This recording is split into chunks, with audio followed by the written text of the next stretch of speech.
Dear students, पहले part में मैंने आप लोगों को बेसिक कंप्यूटर के बारे में कुछ बताया था, जिसमें कंप्यूटर का जो हमारा डायग्राम होता है उसमें कितने पार्ट्स होते हैं, कंप्यूटर की उपयोगिता क्या होती है, उसकी कैरेक्टरिस्टिक्स यानी कि विशेषताएं क्या होती हैं, साथ ही साथ हमारे और कंप्यूटर के मध्य में अंतर क्या होता है, कंप्यूटर और कैलकुलेटर में क्या अंतर होता है, इनपुट और आउटपुट डिवाइसेस क्या होती हैं, इसके बारे में मैंने बताया था।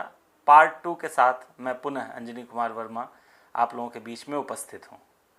पार्ट 2 में आप लोगों को जो जानकारियाँ दी जाएंगी वो कंप्यूटर के सभी पार्ट से ही रिलेटेड रहेंगी। अभी मैंने इनपुट और आउटपुट डिवाइस के बारे में बताया था, मगर उसके बीच की जो डिवाइस है, यानी कि मैंने इनपुट आउटपुट के बीच में, यदि ब्लॉक डायग्राम आपको याद हो तो मैंने दिखाया था कि बीच में प्रोसेसिंग होती है। उस प्रोसेसिंग में बहुत सारी चीज़ें होती हैं।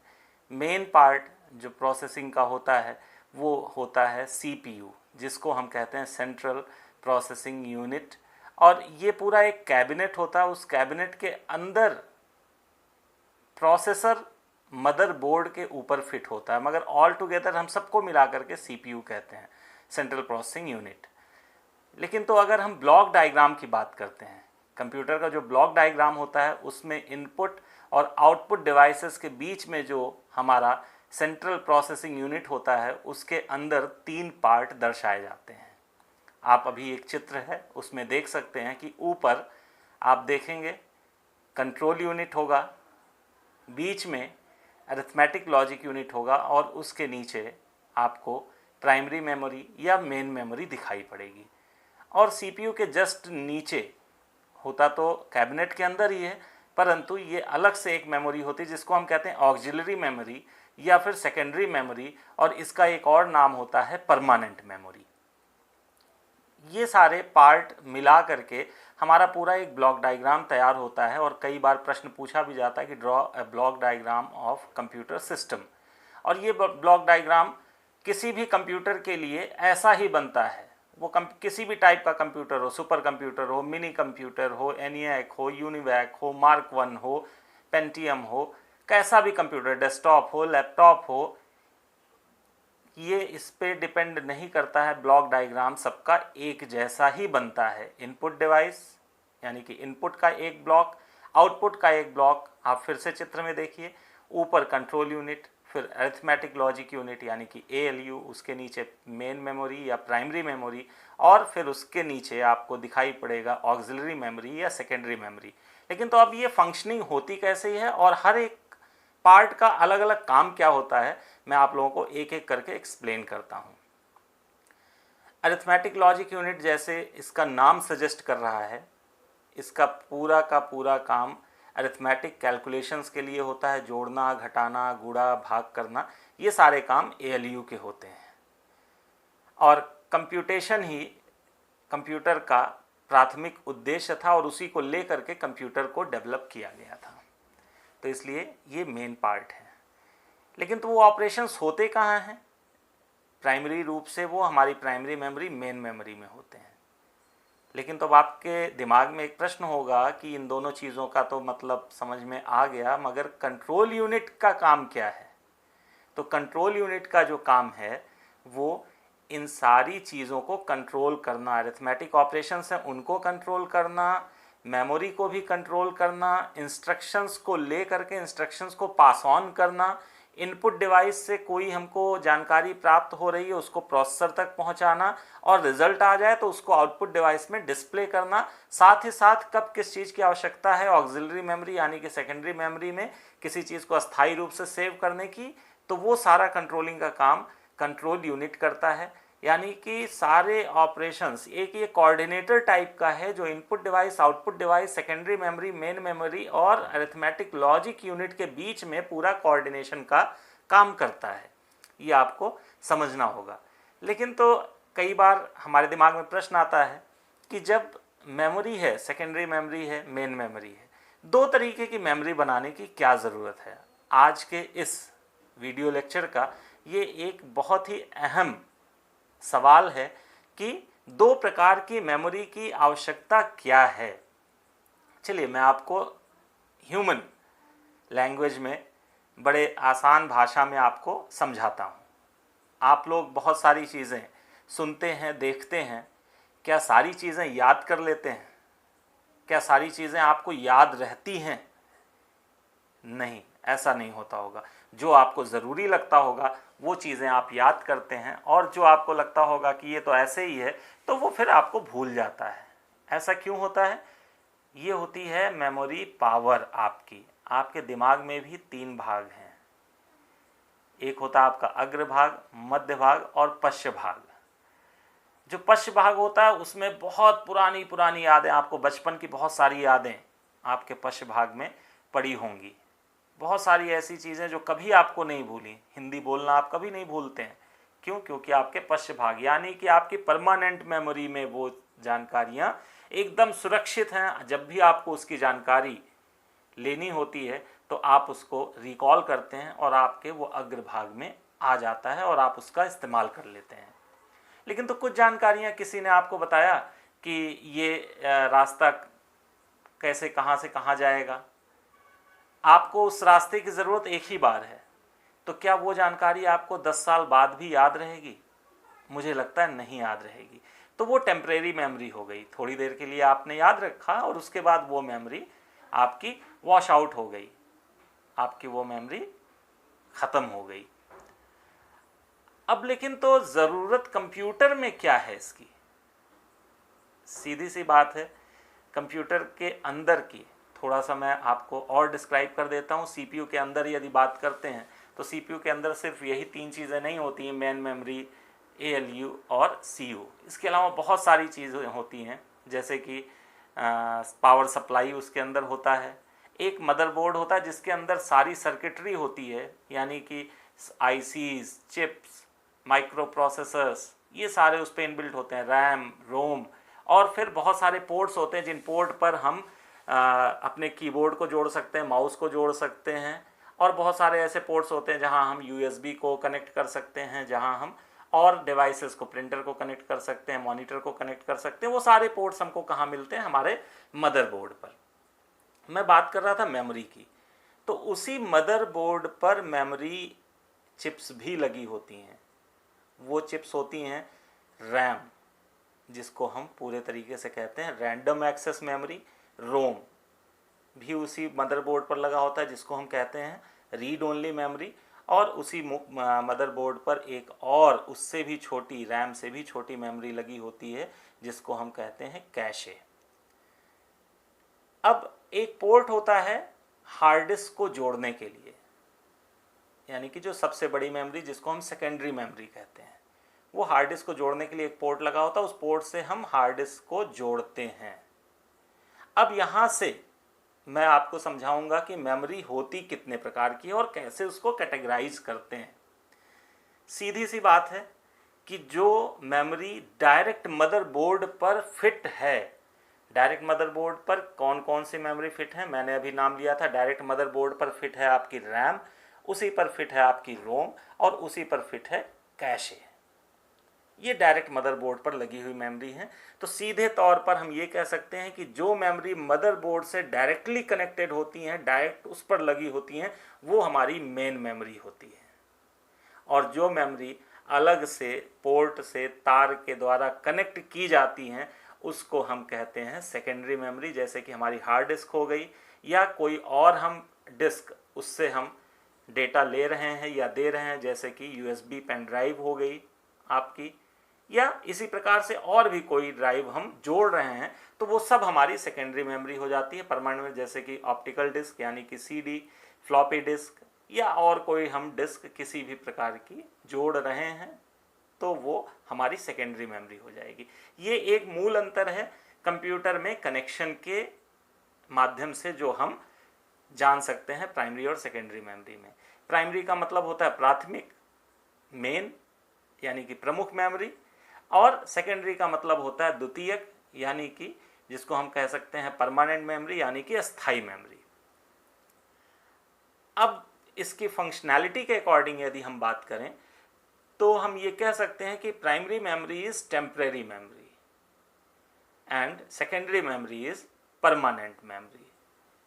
फंक्शनैलिटी के अकॉर्डिंग ये अंतर आपको पता चलेगा, क्योंकि प्राइमरी मेमोरी में जैसे अभी मैंने बताया कि आपका दिमाग है, तो आपके दिमाग में आगे वाले भाग में जो चीज़ें रहती हैं वो थोड़ी देर के लिए रहती हैं। अगर आप उसको परमानेंट में कन्वर्ट करना चाहते हो तो करो, आपकी मर्जी है।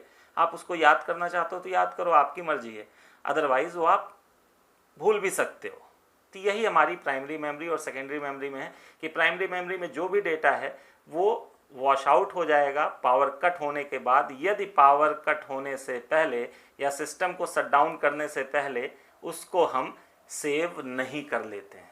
सपोज करिए कि आपने कोई फाइल खोली, वर्ड पैड खोला या माइक्रोसॉफ्ट का वर्ड, एक्सेल, कोई भी एक सॉफ्टवेयर आपने खोला और उस पर कुछ आपने टाइप किया, लेकिन तो सेव की बटन नहीं दबाई है और आपने सिस्टम को शट डाउन कर दिया या पावर कट हो गया या डायरेक्ट सिस्टम आपका बैठ गया, तो क्या सिस्टम को जब आप रीओपन करेंगे, रीस्टार्ट करेंगे, तो आपको वो डेटा मिलेगा? नहीं मिलेगा, क्योंकि हमने उसे सेव नहीं किया था, परमानेंट मेमोरी में ट्रांसफ़र नहीं किया था, यानी कि वो मेमोरी हार्ड डिस्क में जा करके हमारी सेव नहीं हुई थी, इसलिए हमको वो नहीं मिलेगा जब हम रीस्टार्ट करेंगे। परंतु यदि हम उसको सेव किए रहेंगे तो जब भी हम कंप्यूटर को स्टार्ट करेंगे, चाहे आज, चाहे 1 महीने बाद, चाहे 1 साल बाद, वो मेमोरी हमको परमानेंट मिलेगी।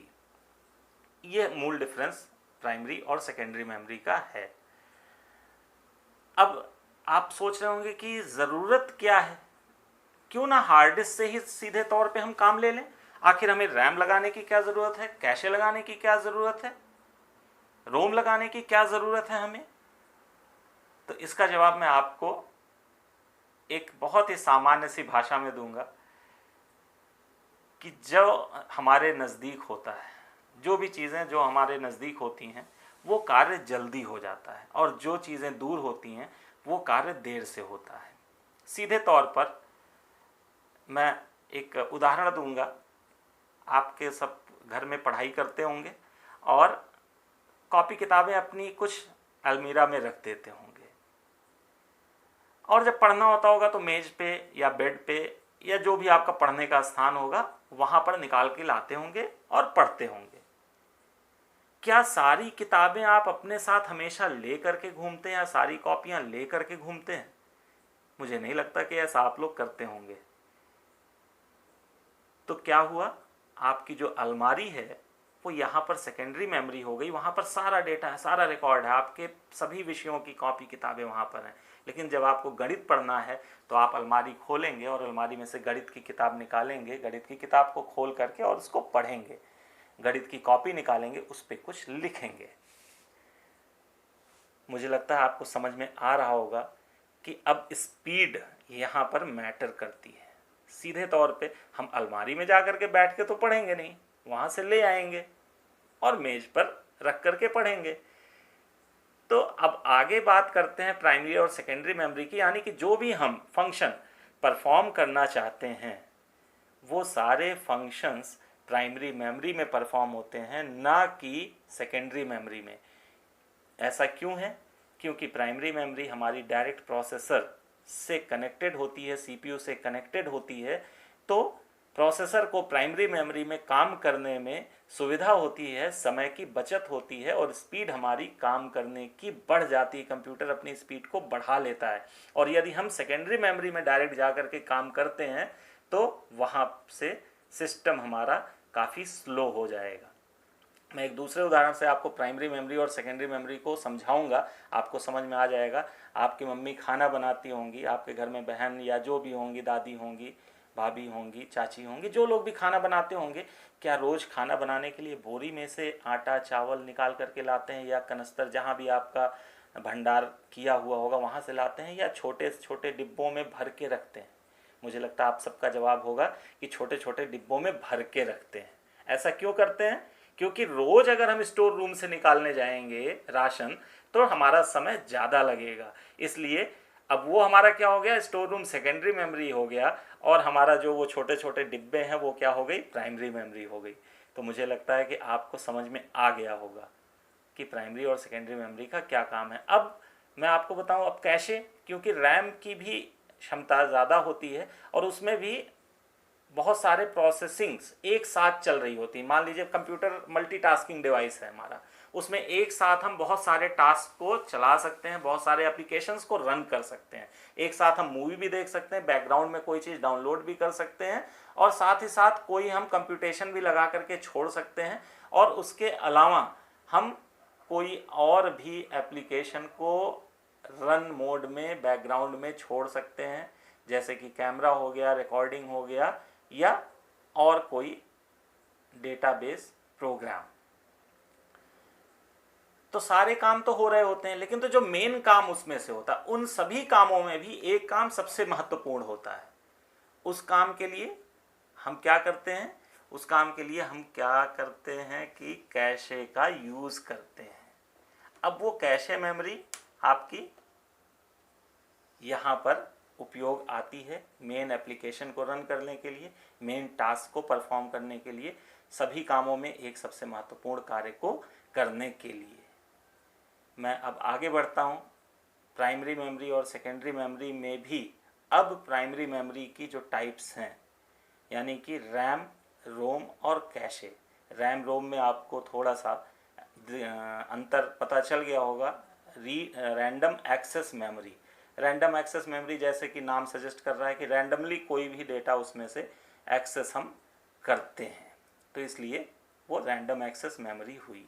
लेकिन तो रोम उसमें कहाँ हमारा चला गया? आखिर रोम का उपयोग कहाँ रहा? रोम हमारा मदरबोर्ड पर फिट है, और कंप्यूटर को बहुत सारे ऐसे प्रोग्राम होते हैं जिसे हमेशा रन करने की ज़रूरत पड़ती। जब भी हम सिस्टम को ऑन करते हैं या सिस्टम को ऑफ करते हैं, हमेशा उसकी ज़रूरत पड़ती है। तो ऐसे प्रोग्राम जो सिस्टम को ऑन करने में या ऑफ करने में मदद करते हैं, उन प्रोग्राम्स को हम कहते हैं बूटेबल प्रोग्राम्स, यानी कि सिस्टम की बूटिंग प्रोसेस को हेल्प करते हैं वो प्रोग्राम्स। तो रीड ओनली मेमोरी में बूटेबल प्रोग्राम्स होते हैं। वो बूटेबल प्रोग्राम्स हमारे रन करते हैं जब हम सिस्टम को ऑन करते हैं या ऑफ करते हैं, तो उनकी हमेशा ज़रूरत पड़ती है, इसलिए उसको हम उसमें परमानेंटली रोम में सेव करके और मदरबोर्ड पर फिट कर देते हैं। रीड ओनली मेमोरी ठीक उसी प्रकार से है जैसे कि हमने कॉपी पर कोई डेटा एक बार लिख दिया, कोई भी नोट्स एक बार बना लिया, और उस नोट्स की ज़रूरत हमें बार बार पड़ रही है, और उसको हमने परमानेंट पेन से लिख दिया है। लेकिन तो आपकी जो रैम है वो कॉपी पर पेंसिल से लिखे हुए डेटा के बराबर है, यानी कि उसको हम बार बार मिटा सकते हैं और बार बार उस पर दोबारा ऑपरेशंस परफॉर्म कर सकते हैं। तो मुझे लगता है कि इस वीडियो लेक्चर में आपको मेमोरी के बारे में, कंप्यूटर के ब्लॉक डायग्राम के बारे में काफ़ी अच्छे से समझ में आ गया होगा। मेरे सारे वीडियो लेक्चर लगभग 20 मिनट के ही होंगे, ताकि आप लोग को जो भी समझाया जाए वो आप समझ जाएं। मैं क्वेश्चंस इसी वीडियो लेक्चर में ही पूछ ले रहा हूँ। कमेंट बॉक्स में लिखने की वजह से बहुत सारे लोग उसको पढ़ नहीं पा रहे हैं, उसको एक्सेस नहीं कर पा रहे हैं। तो आज का जो मेरा ये क्वेश्चन है, आपको कंप्यूटर का ब्लॉक डायग्राम बनाना है। कंप्यूटर का ब्लॉक डायग्राम बनाने के बाद दूसरा प्रश्न है आपका, मेमोरी कितने प्रकार की होती है? अगला प्रश्न है, रैम और रोम में बेसिक क्या डिफरेंस होता है? और अगला प्रश्न जो आपका है वो है ALU का फुल फॉर्म क्या है और कार्य क्या होता है ALU का? और आखिरी और पांचवा प्रश्न है, कंट्रोल यूनिट का कार्य क्या होता है? इन सारे प्रश्नों के उत्तर आप लिख करके कमेंट बॉक्स में भेज सकते हैं, या फ़ोटो खींच करके आप उसको मैसेंजर पर भी भेज सकते हैं। आशा करते हैं कि आपको वीडियो पसंद आया होगा, आपके लायक महत्वपूर्ण जानकारियां प्राप्त हुई होंगी। यदि पसंद आया हो तो लाइक करें, यदि चैनल को अभी तक सब्सक्राइब नहीं किया है तो सब्सक्राइब कर लें, बेल आइकॉन की बटन दबा दें ताकि आपको नोटिफिकेशन मिलते रहें। धन्यवाद।